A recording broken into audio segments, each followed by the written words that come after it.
Thank you, ladies and gentlemen, for joining us once again on the State of Freedom. The State of Freedom is a listener-supported podcast.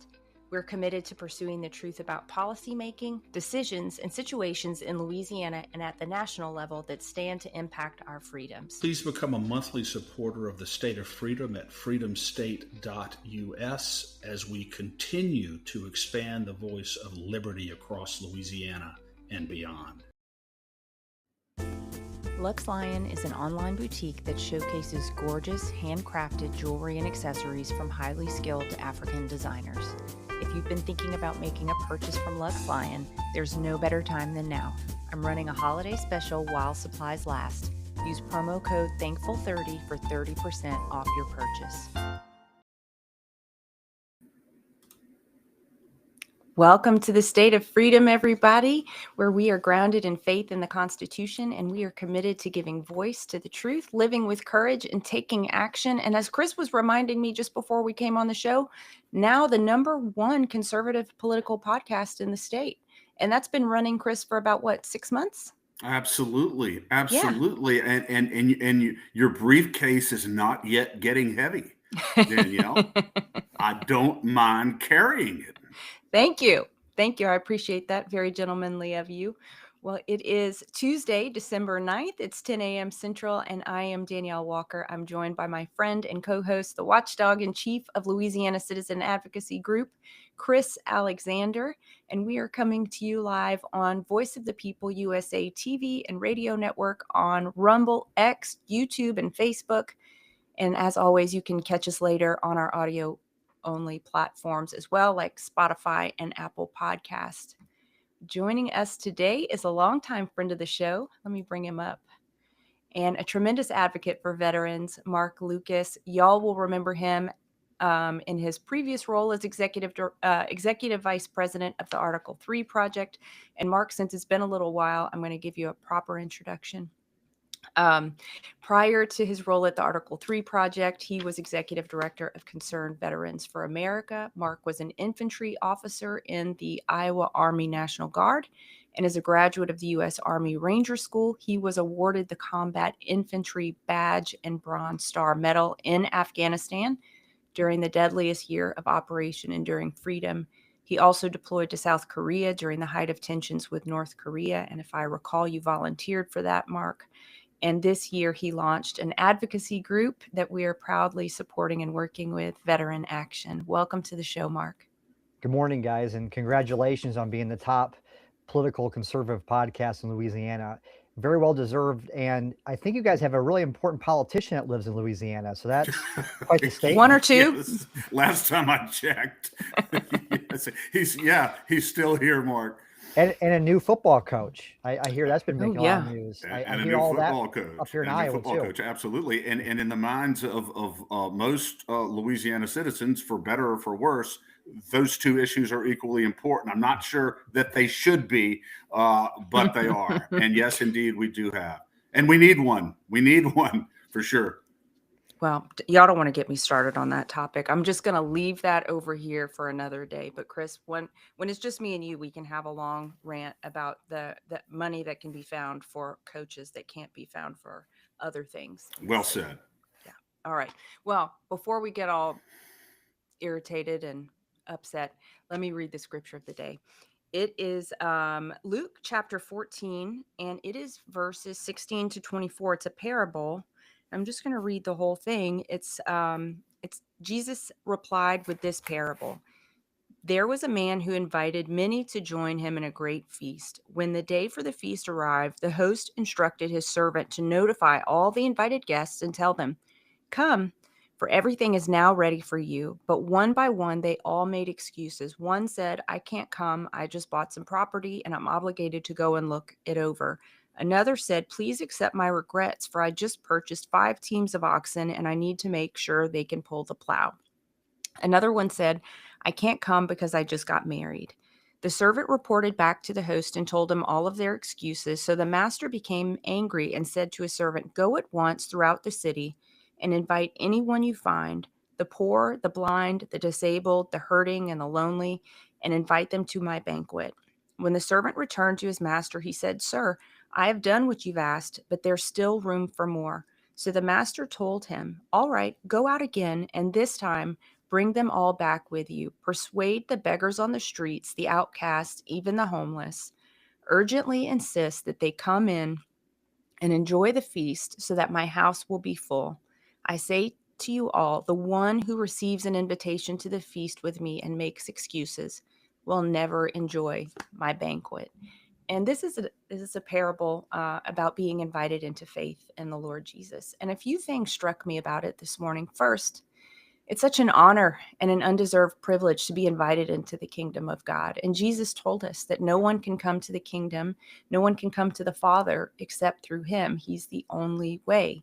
And if we stop and really take time to think about and comprehend the suffering of Jesus, he endured such tremendous physical and emotional torment in our place. He did nothing wrong, but he chose to go in our place so that we could be made right in the sight of God. So, how could we be too busy or preoccupied or self absorbed to make time to choose Him, to pursue the knowledge of Him and relationship with Him? The second thing that struck me was that there's always more room at His table. So, for those who feel unworthy or passed over, too broken, rejected, He has a place for you. He's the healer of mind, body, heart, and soul. He's the one who wants every single one of His children to be seated around His table. So, as we go into this Christmas season, don't be so focused on the events and the to-dos that you reject the opportunity to come to the Lord, to commune with the Lord who we are celebrating. And if you feel unqualified, unworthy, or somehow too messed up, don't use that as an excuse to remain on the outskirts of Jesus's love. He's invited us all in, and he gives us the choice whether to accept his invitation and go in and dine with him. And Danielle, that's exactly where he wants us to be so that we can have the kind of heart and openness to his grace. We have to be there because it's only then, there's Aeschylus said that, I resisted, and the pain fell like drops of blood upon the human heart, my heart, until finally, in utter desperation and even against my own will, wisdom came forth through the awesome grace of God. So we have to be broken before we can be open to God's love. And that's really where he wants us to be. He's close to the brokenhearted and saves those who are crushed in spirit. And so people who are feeling really, really down on themselves and really, there's no hope for me. I can't get over this. I'm constantly tormented by my sins or by my past. Guess what? Not only should you not feel ashamed about that, but that is exactly where Christ wants you to be so that you can really be fully receptive of his grace. And there's nothing that is beyond his redemption, as you tell me often, Danielle, absolutely nothing. So this time of the year, I think it's so important that we open our hearts and recognize that it's precisely the frame of mind. I can't do this, Lord. It's too much for me.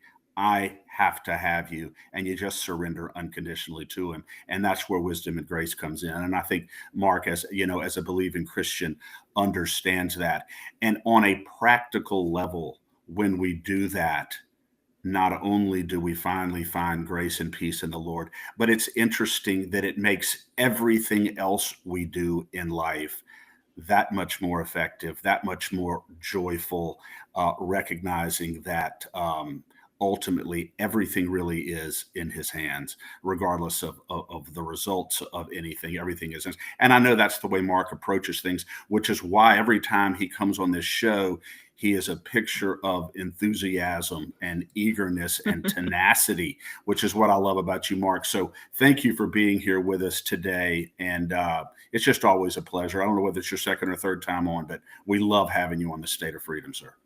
Well, thank you for having me on, and there'll be plenty more visits because we have a lot of work to do for veterans. Yeah, we do. A lot of work. Yeah. I got to ask you, Mark, straight off about this, seditious six.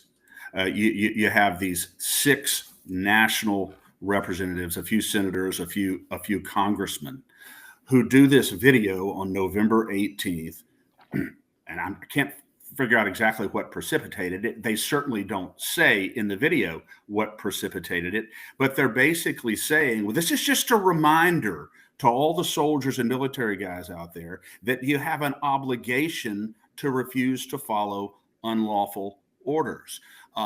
So the first thought that I had was, well, certainly there has to be some specific precipitating factor. There has to be some order that they're going to talk about that they are, that they are disputing, but they don't do that. So my question to you, Mark, is this.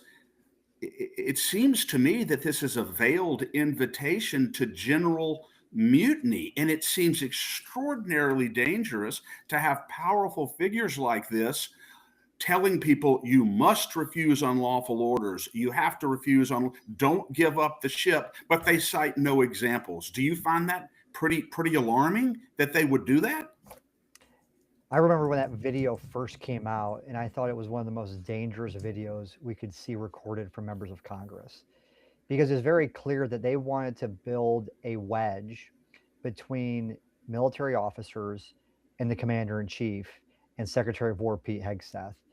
I wrote an op-ed in the Federalist talking about how dangerous that video was, and I speculated that it could be in anticipation of Venezuela. It wasn't completely crystal clear at that point, but I just kind of alluded to the fact that we have a lot of growing military operations in the Caribbean. And sure enough, like clockwork, there was this hoax that came out on the double strike war crimes issue that we're hearing about in the media. So I believe that Senator Mark Kelly, also some of the other members of that video, either served in the military or in the intelligence agencies.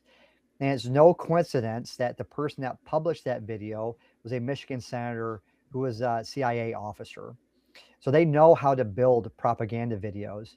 If you watch that video, they all credential themselves at the beginning. Yeah. And they have like this hypnotic repetition saying that you can disobey illegal orders, yet they don't mention one. And they have the call to action, right? Don't give up the ship.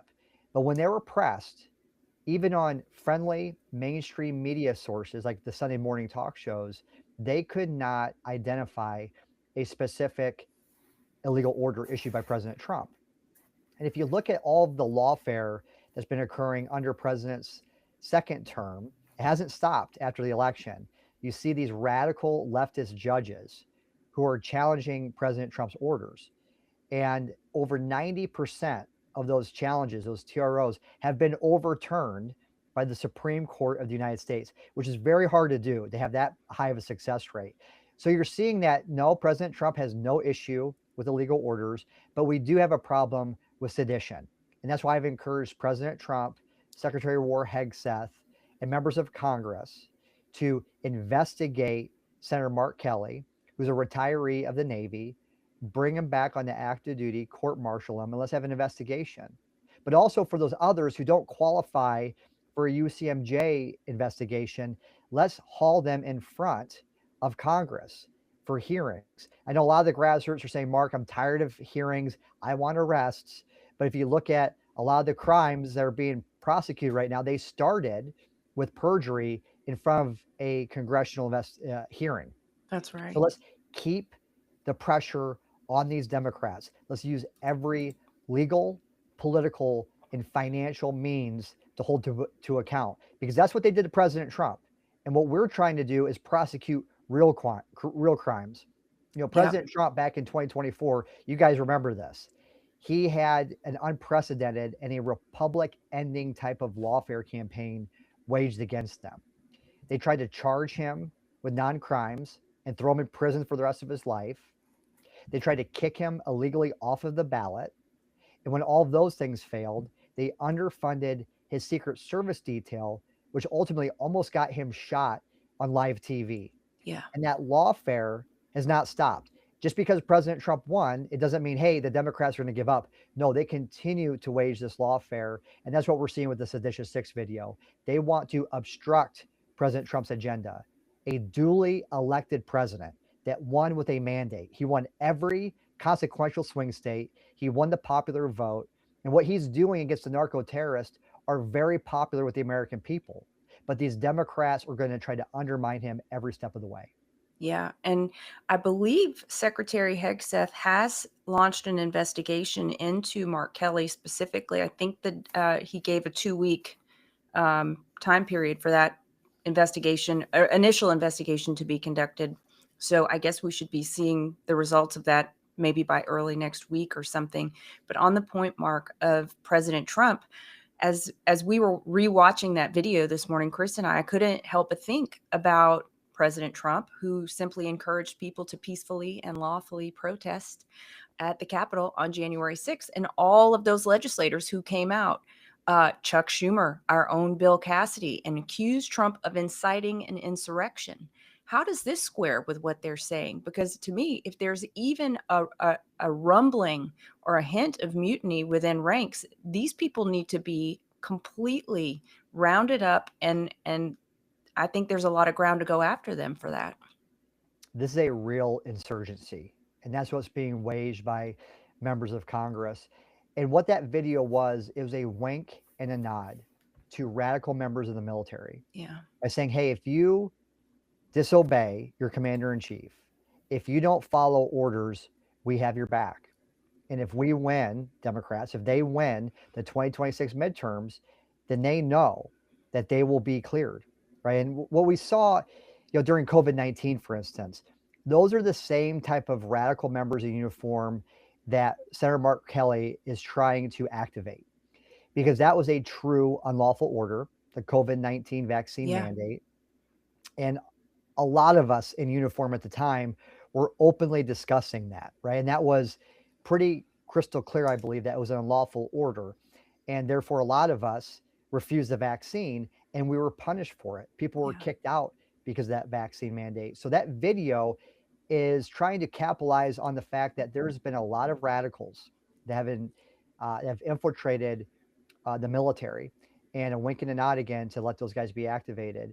So what we are trying to do is say, hey, let's actually prosecute real crimes, right? And let's actually look at the rule of law here. Whereas the Democrats, they're just trying to use this as a political opportunity to slow down the progress that President Trump is making.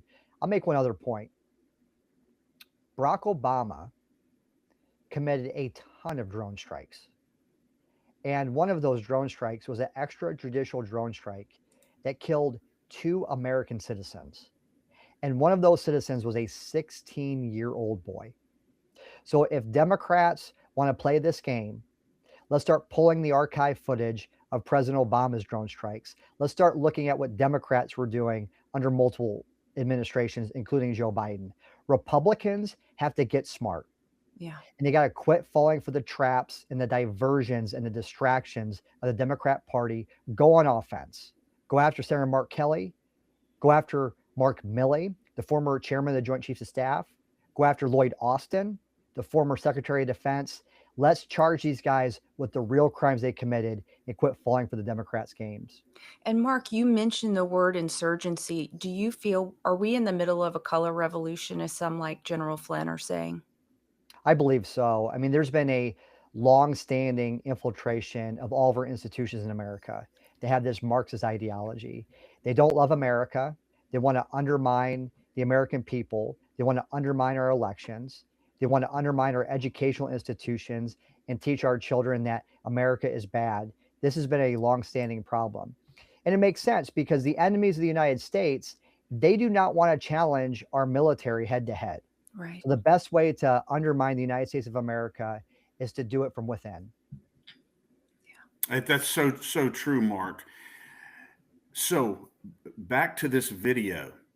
So if they investigate, interrogate the people who put this video together and say what specific orders that Pete Hegseth or the military have given are unconstitutional, unlawful, or illegal, and why. And if they can't show any specific order that's been given that was illegal or unconstitutional, the only inference, as far as I'm concerned, is that this is an invitation to general mutiny by the military, and it is in fact sedition. And if that's the case, there should be severe consequences. Don't you think, Mark, that if they had specific examples that they could point to in this video of illegal activity or illegal orders on the part of the military, they absolutely would have done so? I think that's why this video is so damning, is that they can't provide a specific example, and they fall back on this defense of saying, well, we didn't say anything that was untrue. Everybody knows that you don't have to follow an unlawful order. Like, they were just basically specifying what the military already knew. Well, by saying that repeatedly in that hypnotic fashion, by also dropping this on social media and encouraging people to do this, there's way more context behind this. I would like to look at who developed that script. I like to look at the staffers who were a part of this video production, look at maybe the money that was involved in the production of this, and really get more context. And that can happen with a legitimate investigation.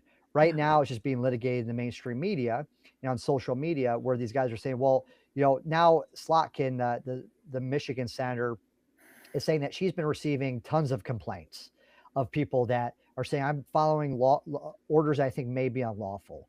Well, that came out just, I think, this week. She wasn't saying that on the Sunday morning shows. So their stories continue to change.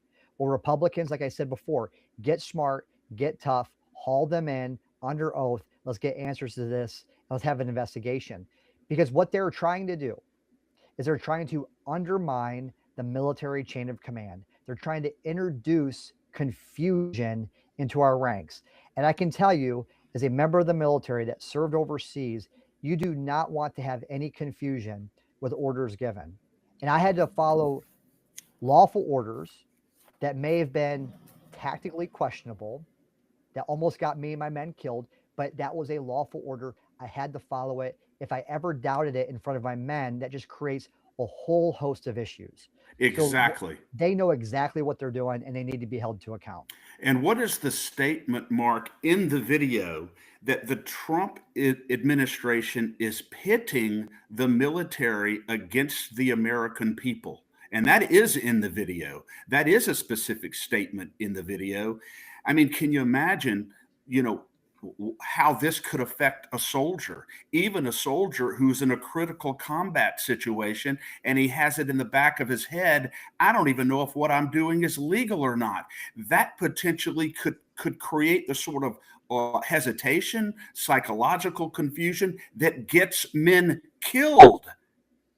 Absolutely. And what we're seeing is that Democrats are panicking because they know that they're losing their institution, their institutional control. Like, I was shocked that there were so many people in uniform that were enthusiastically enforcing an unlawful order. It was something like I've never seen before. In COVID. They were embracing kicking service members out. Yeah. People who actually served in combat, they're willing to pull a trigger and take a life on behalf of this country, that they're willing to just throw them out the door. And so what the refusing a mandate, the COVID mandate.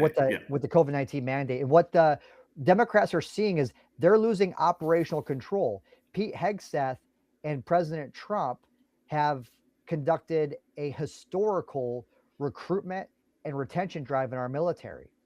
People are coming back in waves, and they see what Secretary Hegseth is doing to root out the DEI and the woke agenda. So what we saw under Biden and Lloyd Austin was that the left had really gotten control of the military in a quick way. And they're starting to see that we're losing control here. We need to slow this down, because they need the military in their mind. They need the military to achieve their political objectives, which is not, by the way, protecting the American people. Because if you look at those narco-terrorists, they're killing more Americans than we lost in the global war on terror. They're killing way more Americans than Al-Qaeda or ISIS or the Taliban or the Haqqani terror network. We are losing hundreds of thousands of Americans year over year to this drug war. Yeah. And President Trump, when he's trying to protect the American people, now we're being told that's unlawful. It seems like there's two different standards. It seems like Republican orders are illegal, yet Democrat orders are lawful. And the American people are seeing through it. Yeah, and I think this ship that they want to save is the deep state ship. It absolutely seems that way. The I have to say this, Mark, because they're not just limiting this to they're not just inviting disruption in the chain of command generally in the military.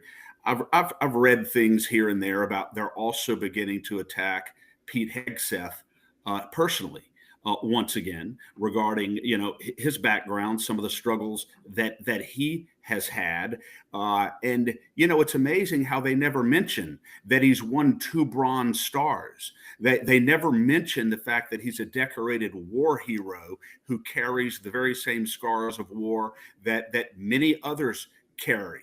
And I want to give you an opportunity right now to just to reiterate the kind of person that he is and the sacrifices that he has made for this country. I cannot stand the way they characterize this man. He has more courage and more backbone in his pinky finger than most of these people have in their entire lives and in their wildest imagination. Well, Pete and I both served together in the 34th Infantry Division. Like you said, he deployed to Iraq. He deployed to Afghanistan. He earned 2 Bronze Stars. He was a trigger puller, and he wants to protect the United States of America. He wants to protect the homeland. If you talk to my fellow veterans who served in Iraq and Afghanistan, we are so excited that for once we have a president, a commander in chief, and a secretary of war that are focused on our backyard. They're focused on our hemisphere, because we'd much rather defend Washington, D.C., Chicago, or Los Angeles than we would want to defend Baghdad or Kandahar. And we've seen that our iconic American cities have fallen to these leftist radicals who allow crime to grow rampant. They're disobeying the rule of law. We saw at the southern border where Joe Biden had that border wall wide open, and we invited millions of people, unvetted. We don't know who they are, several terrorists. We just had including one, Mark, who on November 26th seriously wounded 2 National Guardsmen, right? Well, killed one. Absolutely. Killed one. So we are, when we look at what President Trump and Secretary Hegseth are doing, we are just very thankful that for once our military is able to focus on defending the homeland, because we were made a promise. They told us, we're going to fight the terrorists over there, so we won't have another 9/11. So our families won't have to worry about this. Well, we just had, like you said, a National Guard soldier killed in our nation's capital, blocks away from the White House, by an Afghan former soldier. So we have to get situational awareness, and we got to get firm, positive control on the security situation in the United States of America. That starts with what President Trump is doing by securing the border. He locked it down. It starts by addressing the threats, the immediate threats that are killing Americans, which is the narco-terrorists and the cartels, and also like Antifa and these far radical leftist groups who actually want to kill people. They tried to assassinate President Trump twice that we know of. They effectively killed Charlie Kirk. They took one of the greatest conservative generals that we had on the battlefield. They took him away from us. So we have to fight back, and we have to do so lawfully. And it starts right here in our backyard. Yeah. And I love, Mark, that you're talking about being on the offensive and being aggressive, because for too long, Republicans have, wanted to be nice and taken that 1990s, compassionate conservative idea to a fault, to an absolute and utter failing fault. And I guess on the note of an absolute and utter failing fault, can we talk for a second about the state of our veterans? Chris, you mentioned that they're accusing Secretary Hegseth of being a drunk, but even if he did struggle with substance abuse, this is something we're seeing rife with veterans across the board. I mean, the physical, mental, and emotional health of our veterans is in absolute and utter crisis. We had your colleague, Darren Selnick, on a couple weeks ago talking about the potential for reform, the need for reform, and the crisis itself. Has anything transpired in the last number of weeks since we've had him on? How are things going with Secretary Collins at the VA. We saw him in the cabinet meeting last week or something, talking about, making strides. But are the veterans feeling a difference? Well, I'm so thankful that you guys host this podcast in Louisiana, which is a really impactful state with Speaker Johnson, because I want to make a plea to him and to all members in Congress that veterans are suffering every single day. We just lost another veteran last week by suicide in the front of the Audie Murphy VA hospital in San Antonio. Oh my We lost gosh. another veteran who took his life on the front steps of the Audie Murphy hospital, the same VA hospital earlier this year. We have a massive problem with veterans being able to receive access to care. And that's why I'm working with President Trump to pass the Veterans Access Act. It will provide veterans quicker access to care out in the community if the VA isn't able to see them in a timely manner. This is so important. President Abraham Lincoln, he made a solemn promise to the men that bore in the battle that we would care for their orphans and their widows. And we were being failed every single day. This is a no-brainer. The Veterans Access Act is very popular. It's codifying what President Trump accomplished in his first term, which was the Mission Act, which provide veterans access and choice in their health care. So I'm urging Speaker Johnson, all the members in Congress, to expedite the passage of this bill, because we are losing veterans every single day. And Mark, we look at this year. We look at the fact that we have sent through the illustrious hands of Tim Walz something like $80 million to fund Al-Shabaab. What the heck are we doing? Okay, like if there's all this flush of cash, who is taking care of the veterans? If there's anything in our national budget that needs to be prioritized, it is the health care of veterans. It is the care and feeding of our veterans who have sacrificed so much. I can't count the number of other things that should be slashed. Well, this is a top priority of President Trump. I saw this in 2016 when he campaigned all across the country. He had a 10-point plan to help veterans. And that led to two of his most historic wins in his first term, which was the VA Accountability and Whistleblower Protection Act of 2017 and the Mission Act, which I mentioned earlier. He wants to provide world-class care to our veterans, and he wants to provide them the opportunity to go outside the VA if they can't be seen in a timely fashion. And veterans, Danielle, to get to your point, they're frustrated. They're seeing all of these people that are coming into this country illegally being taken care of. They see all this American aid that's going to the Taliban, going to other terrorist organizations. And all our veterans want to do is be able to get health care. They just want to be seen. The veteran that committed suicide earlier this year at the Audie Murphy VA hospital in San Antonio, he was just trying to talk to somebody, and they didn't want to talk to him. They were just trying to send him away with more pills, right? We just want to be heard. We want our fellow veterans to be served and to be protected, because we believe, I think it's pretty simple, pretty standard. If you're willing to defend this country, if you're willing to die for this country, then you should be able to get world-class health care. Yeah, absolutely. And Mark, I have to say this. And what stunned me so much about what Darren said was one particular point, that this is not just a matter of institutional negligence in the VA. There are VA administrators throughout the country who are actively undermining the ability of these soldiers to get health care, to the point where they're actually being rewarded and promoted the more they deny requests for. Now, tell me how absolutely evil and sinister that is, that they would be not only opposing their ability to get good health care, maybe through third-party contracting that Darren talked about, but they actually are rewarded. There are built-in incentives for denying them their requests. I cannot tell you the level of anger that brings to my heart. I can't tell you that. And you're exactly right.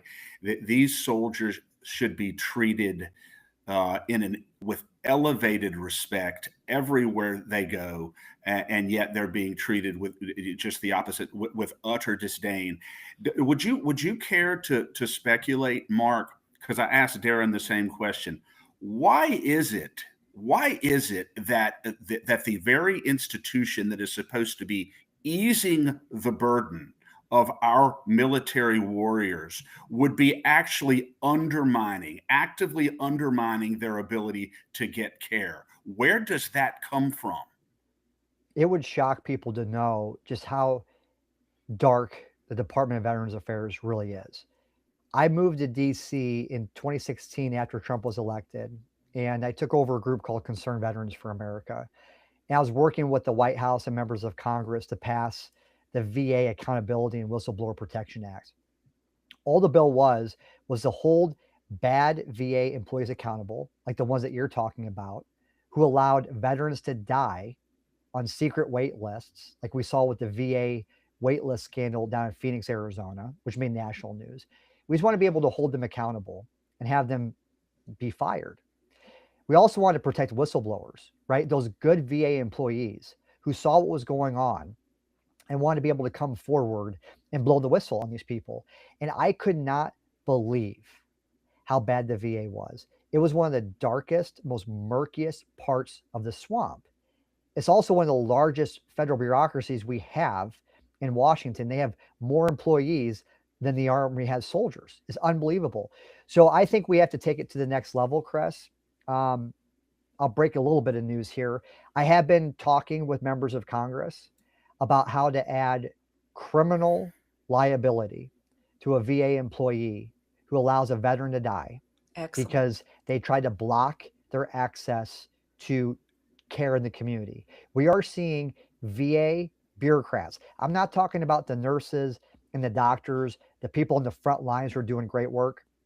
I'm talking about the middle level managers who are breaking the law. They are breaking the law of the Mission Act, and they are not allowing a veteran access to care in the community. So what that means is if you go to the VA and they can't see you within 20 days, or if you have to drive more than 30 minutes to see a VA hospital, you have the right to get a referral to a community care provider. Pretty simple, right? Well, there are people in the VA that are denying those referrals, and they're breaking the federal law. So my solution is, well, these guys keep on getting promoted. Sometimes they get bonused. So if they won't follow the law, then we have to actually add more teeth to it and say, you will be charged with a federal crime and you will face 25 years in prison to life if a veteran dies on your watch. That's what I'm talking to with members of Congress, because we just can't seem to break through with the VA.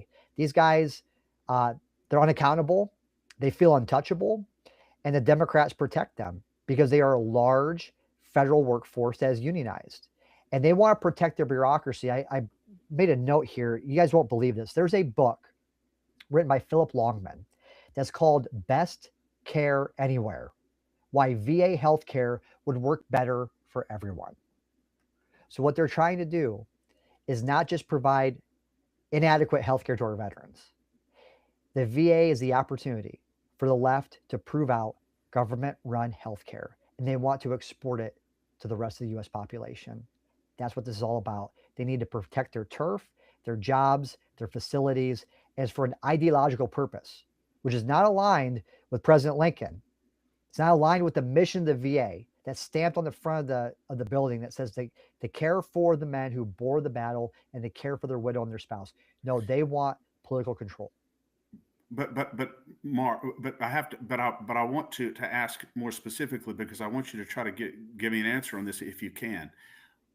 Why is it that people who work for the VA, ostensibly, you would think that people at least start out as VA administrators with a bit more of an idealistic perspective, sincerely motivated, with a heart to truly help those who have been scarred by war? What is the source of this active hostility on the part of this agency toward the very men and women they're charged with protecting and helping. I don't. I understand that they want to protect their turf.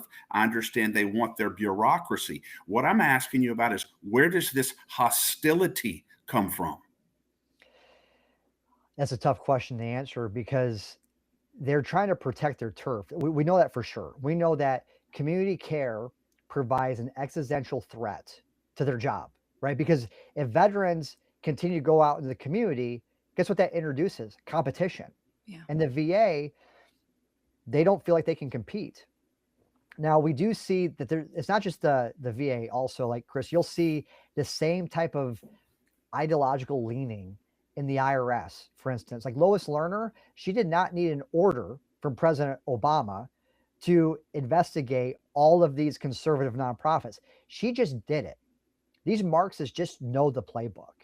And So for this these, is so this is rooted in ideological, philosophical hostility. Is that what you're saying, Mark? a lot of it is, yes. And incompetence. That was my experience at the Department of Labor when I worked there, which I affectionately refer to as the third circle of hell.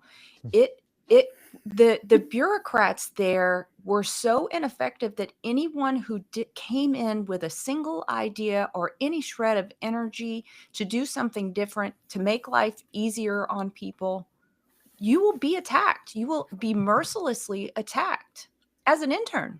As an intern, as a young staffer, it doesn't matter. You will be completely railroaded by these people. I mean, we're talking from everyone from a senior secretary, like a like literal assistant secretary type person, administrative secretary, all the way through the senior executive service. They will railroad you. If you look like you're going to do something, uncover something, try and improve anything. So it is a turf war, and it's a battle from the incompetent. I will say that. Yeah, that's so true. Mark, as a military veteran, as a combat decorated military veteran, um, do you know? Are you close to men and women who have personally suffered adverse experiences in trying to deal with the VA, and who have, maybe even died by their own hand, or however? I mean, is this a personal issue to you? It's very personal. I was failed by the VA. I was misdiagnosed on my post-traumatic stress. I was having issues with my stomach, and I thought it was dietary. So I went in several times and had different tests conducted, and they couldn't figure out why I had these stomach aches and these pains in the afternoon. And they were so bad, I'd be curled up like on the floor of my apartment, just in pain. I couldn't move. And I thought it was maybe something I ate over in Afghanistan because of Yeah. all the local food I ate. And they had no solution. They didn't know what the problem was. And so I thought, well, Lent's coming up, and I'll do a fast, and I'll cut out everything that's not meat. And I basically kind of went on like a carnivore diet. And I thought that fixed the problem. But then several months later, I was listening to a podcast from a special operator who had the same problem. And I didn't realize that he had the same stomach pains that would coincide with the same part of the day, late afternoon, when they would get ambushed. Oh, wow. And we would get ambushed late in the afternoon because the sun would be coming down over the mountains, and we would have to shoot up into the mountains. You'd be looking into the sun. And so my post-traumatic stress was diagnosed by a podcast. And if the VA was really focused on its core mission, which would be to help with combat-related issues, you would think that this would be a pretty easy thing to diagnose by saying, hey, we've talked to thousands of veterans who've had these type of stomach pains. And so I just vowed to never go back to the VA again. I've had other people who have had problems with post-traumatic stress or traumatic brain injury, bad diagnoses. Now, there are some VA hospitals that do a good job. There's some of my friends who love the VA. I'd say that's a smaller percentage. But just to talk to you about how personal this is, God helped me get through this post-traumatic stress. Even though I didn't believe I had it, I leaned on him for that help. I had a good family to come home to. I had a strong faith to come home to, and that really helped me. A lot of my friends, they don't have that, and they're struggling. And over Thanksgiving, I talked to a guy. I snuck away from my family and went to a guest bedroom of my in-laws and called him because he was having problems. I just felt called that, you know, I want to be there for him because it's Thanksgiving holiday. He's all alone and he's Yeah. struggling. I want to make sure that he's at least being heard.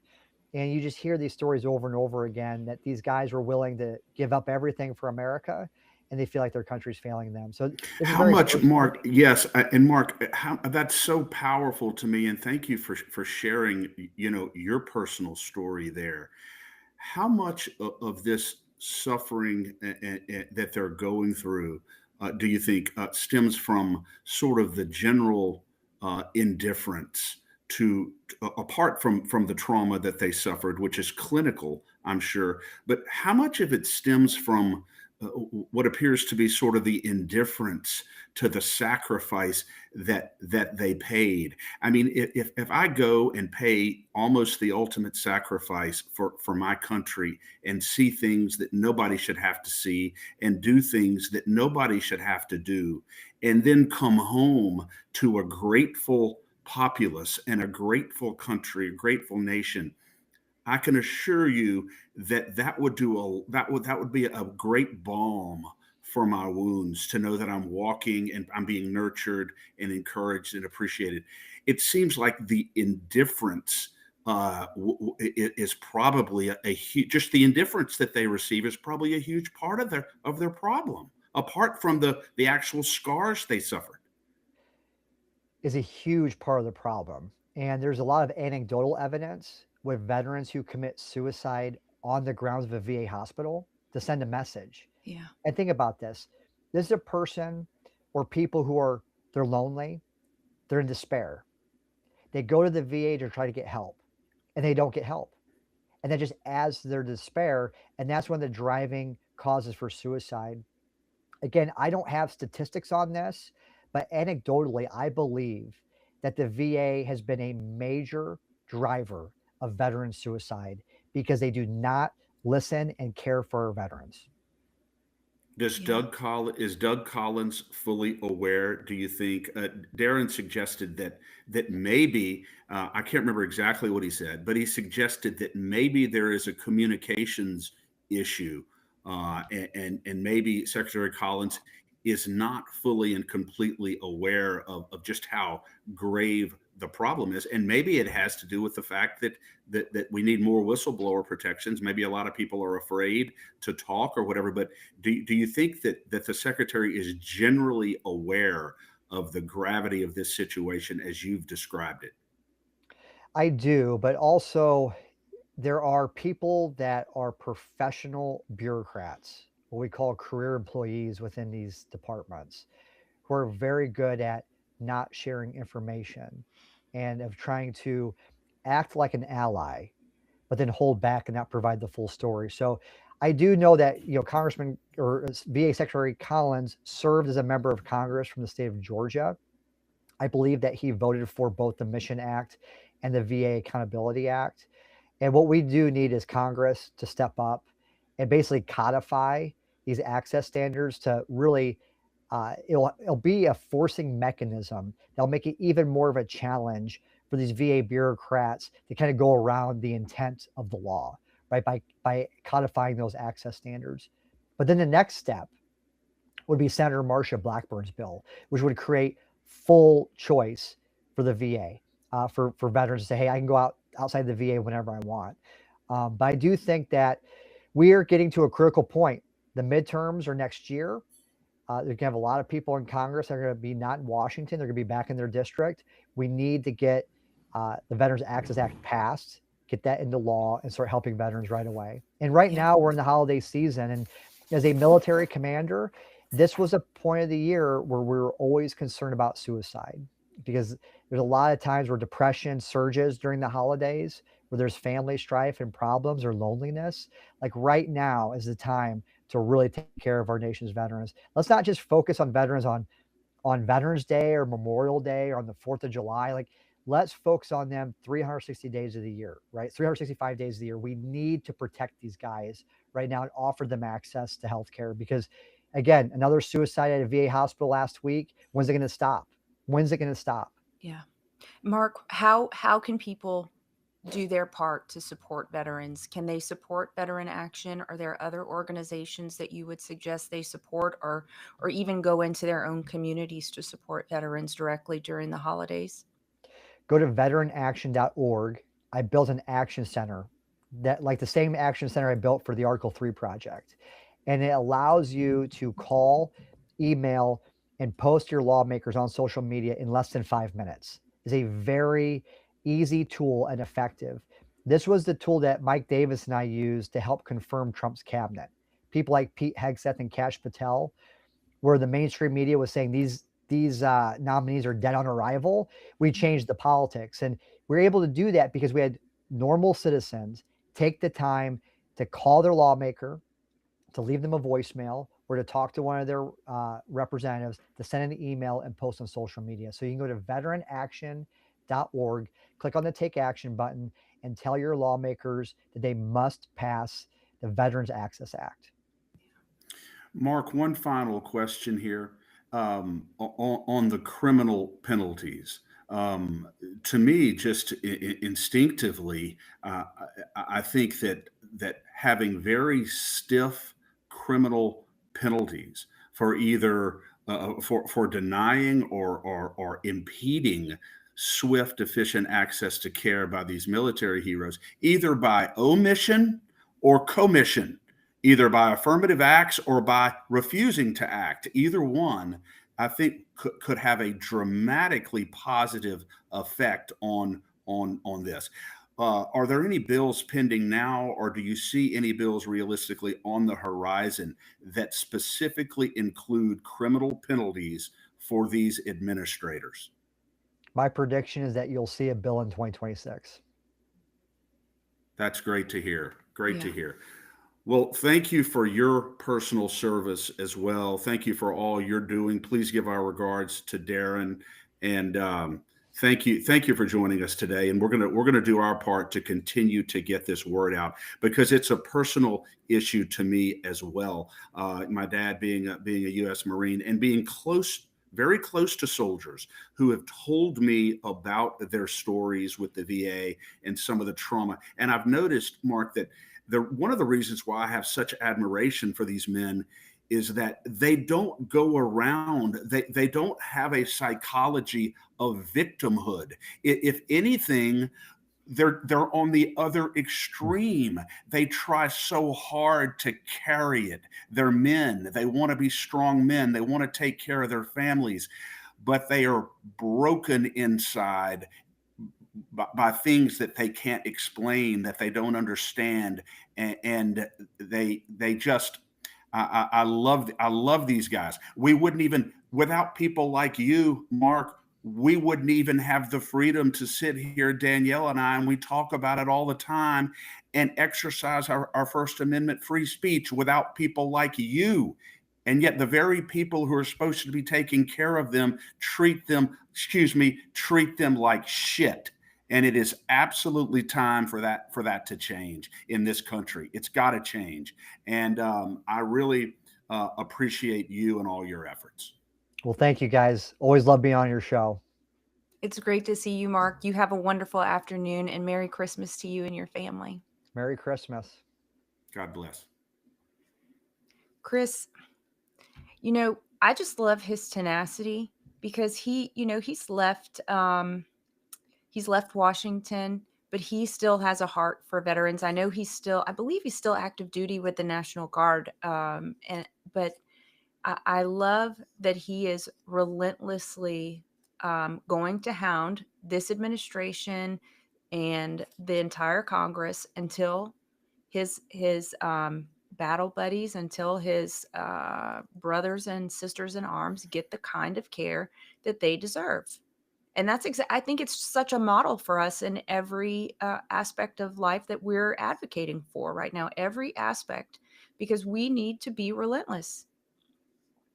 Absolutely, and I was so gratified, Danielle, to hear that there will be, there will be criminal penalties, serious criminal penalties included in situations where these scumbag administrators who hate veterans apparently are criminally prosecuted for retarding their efforts to get the care that they so desperately need. And I think that's a huge part of changing all of this. They have to know that it's not just going to be reduced funding. It's not just going to be administrative sanctions when you do this. You could go to federal prison if you Yeah. do not do what you're supposed to be doing for these veterans. And I think that's hugely important. I think so too. And I have a couple thoughts on that, Chris. The first one is um, the people who are going to have a problem with that that are in the VA need to go ahead and leave.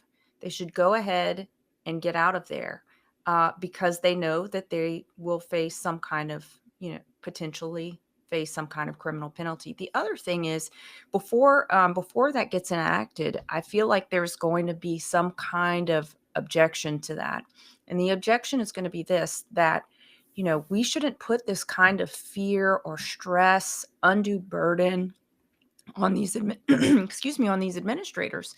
And I say contrary. If anyone in this system needs to have burden, it needs to be the administrators and not the healthcare professionals and not the veterans. So why don't we put the burden? If you can't handle the heat, get out of the kitchen and let somebody who is equipped to do this job and feels like they know how to follow the rules and take care of the people appropriately, let them take your place. I don't give a damn what these administrators think about anything. There are veterans right now who are living under bridges, veterans who are curled up in the fetal position in their home because they have absolutely no hope, no one to look out for them. And they get hostility when they try to reach out to the agency.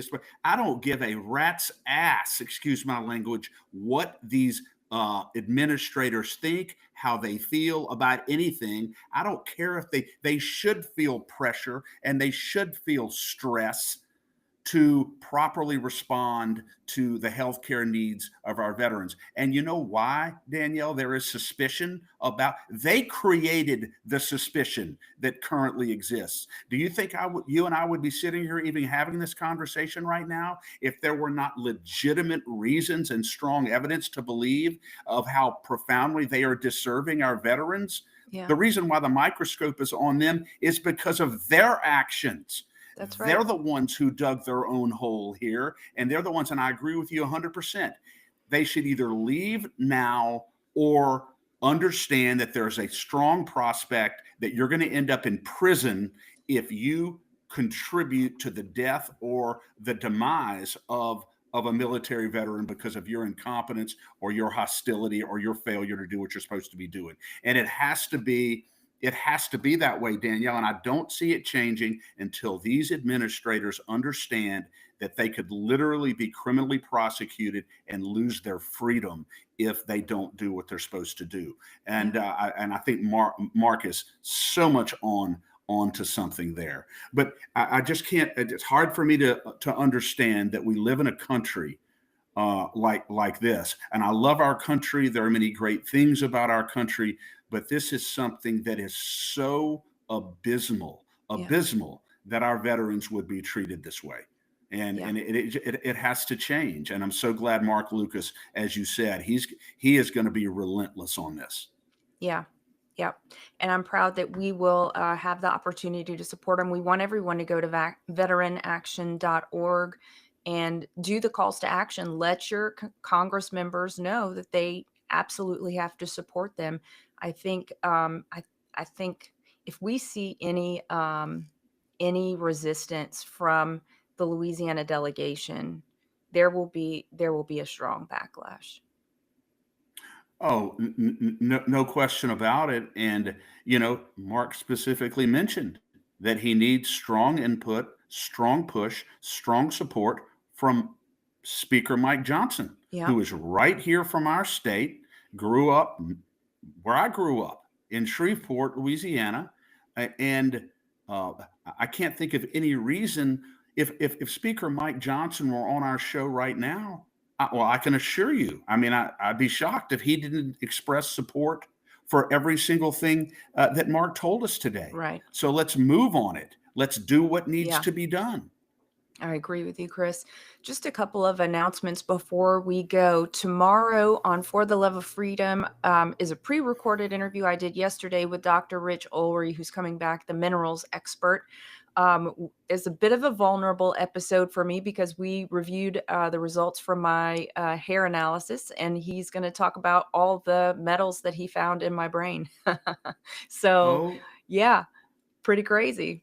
And he's got the solutions. And so anyway, it's we wanted it to be an episode where people understand his process and understand how he helps people move forward. So that is going to be an interesting one for sure. I'm a pretty personal person, or private person, so it was a bit different for me, but here I am. And then, so that's tomorrow. And then on Thursday, we will have our very first episode of a series that we're going to be starting called Hidden Gems. And it is with the founder of Louisiana's only tea farm. And his name is David Barron. And the tea farm has actually got some international acclaim, has won some major awards for their tea. And they're right here in Amite. So we're going to be talking to David about his tea farm and encouraging people to consider buying some fleur-de-lis tea before the holidays. I'm excited, very, very excited about that. And on the metals, I mean, Danielle, I always knew you were a person of real metal, but it was METTLE, which is backbone. But I applaud your vulnerability to discuss it and you're doing it in order to help others. That's right. And that's so admirable. Yeah, and you will help others through this message because there's a solution, right? That's it. That's the beauty of this. It's not doing something just to get a diagnosis and say, well, you're doomed. It's doing something and saying, all right, here is a path forward to restored health. So that's really, really exciting. And I do hope it helps a lot of people. I would encourage people to look at his work and to give his office a call because he's just an astoundingly brilliant man. And y'all will see. Look, Chris, I have to admit, every time I talk to this guy, he's so far above my pay grade, my brain that it's just obvious. It's obvious in the conversation that he's at a different level. So anyway, that'll come through as well as it did in the first interview. But the other thing we want to mention, Chris, is that we are moving closer to launching the members program for the State of Freedom. We will be calling it the Warrior Circle. And hopefully by the end of this week, we'll be taking signups. In the meantime, please go to freedomstate.us and press the button that says sign up for exclusive updates. And we will make sure you are the first to know when the website goes live to sign up for that. But we will be doing a monthly Zoom Q&A with me and Chris, so y'all feel like you can talk to us, get to know us a little bit better. And then we will also be doing a monthly guest live interview over Zoom. So you'll be able to ask the guest questions. We have our very first guest lined up. Should we tell them now, or do you want to tease it a little bit, Chris? I guess we could go ahead. I guess you could go ahead and tell them now. All right. Well, our very first guest who will be joining us for the Warrior Circle in January is JJ Carroll. He's going to be coming on. He has just last week or this week, Chris, re-entered the Border Patrol. So he will be talking about his experiences over the first Trump administration, well, the whole course of his career. The first Trump administration, of course, he left under Biden's watch, and then now he is back and in action there. So it'll be so fascinating to hear from him. Of course, he has brought to us so much invaluable information about what was happening on Biden's watch with the unlimited border crossings and the horrific human trafficking, child trafficking that was taking place. And so we look forward to hearing from him. So if you are interested, you will know that he is our very first guest. We'll also have some podcasts that will be exclusive, some episodes that will be exclusive to Warrior Circle members that you'll only be able to watch on that platform. So anyway, stay tuned. Much more to come, but we will be hopefully able and in a position to take signups for that starting the end of this week. And continue to subscribe, continue to share, continue to support the State of Freedom as we continue to expand the voice of liberty and freedom across Louisiana. And it's a niche that I am so proud and privileged to fill with you, Danielle, on our podcast. Likewise, it is such an honor, Chris, to have this opportunity. And I just want people to know we take this very seriously. This is a real responsibility. Last week we talked a little bit about the burden of truth with William Most. And I just think that's really true. When you know the truth, you have to make it known. And this is the venue that the Lord has given us to be bearers of the truth. And we do our level best and hold it as a strong responsibility, a weighty responsibility to bring the truth to you as we best can do it. Yep. Knowledge is power, Danielle. Knowledge is power, and we are going to spread it. And in the words of the immortal William F. Buckley Jr., one of my heroes, inveighing we shall go. All right. See you on Thursday, Chris. Thanks. God bless. God bless you.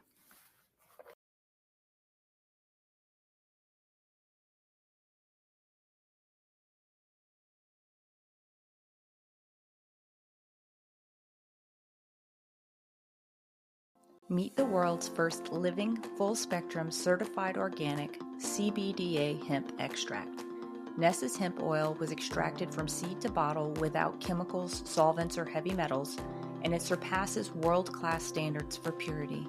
This pure and powerful CBDA has been proven to reduce aches and pains, ease mental tension, and promote better sleep. To get yours today, visit the Shop Our Partners page at freedomstate.us. The secret to losing weight 2 times faster has gone viral. See the transformations hundreds of thousands of men, women, and teens are experiencing around the world with the Slender Eyes drops. These homeopathic hormone-balancing drops are proven to control appetite, support thyroid function, improve energy, boost mood, and increase metabolic rate. To learn more about the drops or other incredible natural wellness and lifestyle products, email me at danielle@freedomstate.us or visit the Shop Our Partners page at freedomstate.us. Thanks for joining us today on the State of Freedom. Be sure and check out the show notes for this episode. You can always go there and find the calls to action and resources mentioned in the show, and you can find out more information about our advertisers there as well. If you want to learn more about us or support our work, visit freedomstate.us. To get involved with Louisiana Citizen Advocacy Group, visit lacag.org. We'll see you next time. God bless.